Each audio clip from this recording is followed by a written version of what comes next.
Hi and hello friends, welcome back to the Pet Zone.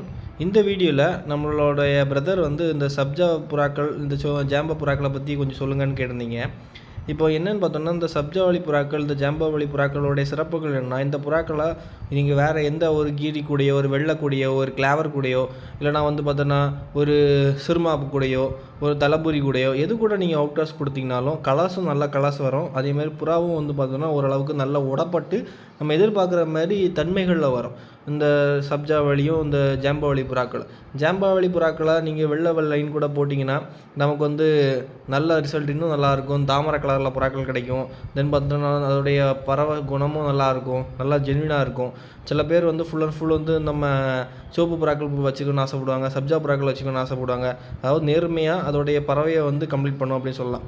ஆனால் சில time வந்து நம்ம இந்த சப்ஜா புறாக்களை வந்து வேறு எதுக்கூடிய வாழ்க்கருப்பு இல்லைனா வந்து வேறு ஒரு கீரியோ ஒரு பூரி கூடையோ அவுட் கிராஸ் கொடுக்கும்போது அதுலேருந்து இறங்குற சிக்ஸ் எல்லா டைம் வந்து உங்களுக்கு வந்து நம்ம பறத்தும் போது கொஞ்சம் நல்லா பிக்கப் கொடுத்து பறத்துற மாதிரி நம்ம எஃபர்ட் போடுற மாதிரி இருக்கும். ஆனால் அதெல்லாம் ஒரு ஃபார்முக்கு வந்துச்சு அப்படின்னா நல்ல பறவை இருக்கும். இந்த சப்ஜா புறாக்கள் எல்லாமே ரொம்ப நல்ல நேர்மையான புறாக்கள். நம்ம கையில் இருக்கிற இந்த சப்ஜா வந்து பார்த்தோன்னா ஓரளவுக்கு நல்ல டீசெண்டான பேர்டு. அதுக்கு கெப்பாசிட்டி அதாவது பறக்க முடியுன்ற அளவுக்கு பறக்கும். அதுக்கப்புறம் நம்ம லேஃப்டில் வந்து உட்காந்துரும்.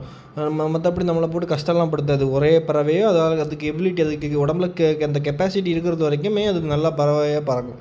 இதோடைய ஃபாதர் இருக்குது, இதோடைய கிராண்ட் ஃபாதர் நம்ம கையில் இருக்குது, இதோடைய பிரதர்ஸ் இருக்குது. நிறைய பேர்ட்ஸ் நான் இதுலேருந்து எடுத்து வச்சுருக்கேன். நம்ம ஃப்ரெண்ட்ஸ் சர்க்கிளே நிறைய பேர்ட்ட கொடுத்து வச்சுருக்கேன். நல்ல ஒரு தன்மை உள்ள புறா. அதேமாதிரி வந்து பார்த்தோன்னா நல்லா வந்து ஒரு எப்படி சொல்ல தனி பறவை புறா. உங்கள் கூட்டத்தில் எவ்வளோ கூட்டத்தில் புறா பறந்தாலுமே அதில் தனியாக பறக்கும். அந்த புறா தனியாக மிங்கிளாகாமல் தனியாக நம்ம மண்டைக்கு மேலே நின்று பறக்கும். ரொம்ப லென்த்தெல்லாம் போகாது. இந்த சப்ஜா புறாக்களில் அது ஒரு ப்ளஸ் நம்மள்கிட்ட இருக்குது. நல்ல ஒரு தனியாகவே அதுக்கு பறவையும் நல்லாயிருக்கும், ரசனையாக இருக்கும். அதே மாதிரி வந்து பார்த்தோன்னா நல்லா ஒரு ஒரு ஃபார்மோடே அந்த புறாக்கள் வந்து பறக்கும். இந்த சப்ஜா புறாக்கள் நிறைய பேர் வந்து இந்த கலர்ஸே வந்து நிறைய பேர் அவாய்ட் பண்ணிகிட்டே இருக்கீங்க. ஆனால் நல்ல சப்ஜா புறாக்களை மெயின்டைன் பண்ணிங்க அப்படின்னா அந்த மாதிரி ஒரு ஃபோர்ஸான புறாக்கள் நீங்கள் வேறு லெவலில் வச்சு மெயின்டைன் பண்ணிங்க அப்படின்னா அதே உங்களுக்கு ஒரு நல்ல ஒரு ஐடென்டிட்டியை உருவாக்கி கொடுக்கும். இந்த சப்ஜா புறாக்கள், இந்த சிறுமா புறாக்கள், இந்த ஜாம்பவாளி புறாக்கள் எல்லாமே.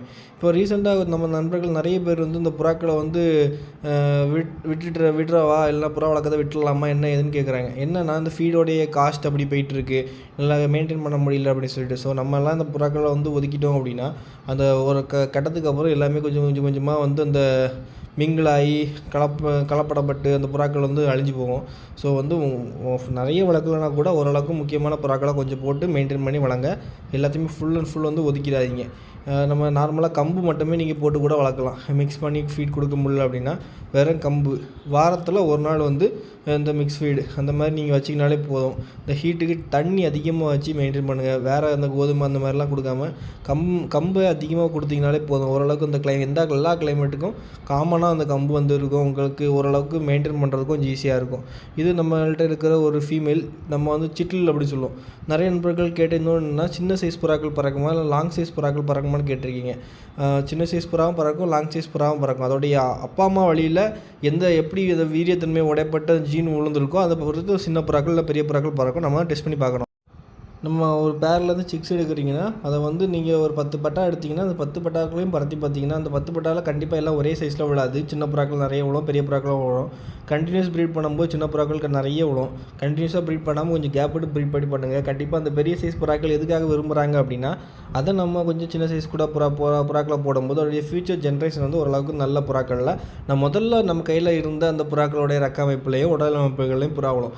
ஓவர் சித்து புறாக்கள் ஆகும்போது அந்த ஜெனட்டிக்கும் கொஞ்சமாக வந்து அந்த வீரியத்தை இழக்கும்போது நிறைய நோய்கள், புறாக்கள் பறக்காமல் போகிறது அப்படி சொல்லி நிறைய ப்ராப்ளம் வரும். இந்த வீடியோ பிடிச்சா நம்ம சேனல் தொடர்ந்து சப்போர்ட் பண்ணுங்கள். அடுத்த டிஃப்ரெண்ட் டாப்பிக்கில் நம்ம பார்க்கலாம். இந்த வீடியோ பிடிச்சிருக்குன்னா தொடர்ந்து சப்போர்ட் பண்ணுங்கள். தேங்க்ஸ் ஃபார் வாட்சிங் மை ஃப்ரெண்ட்ஸ். பை.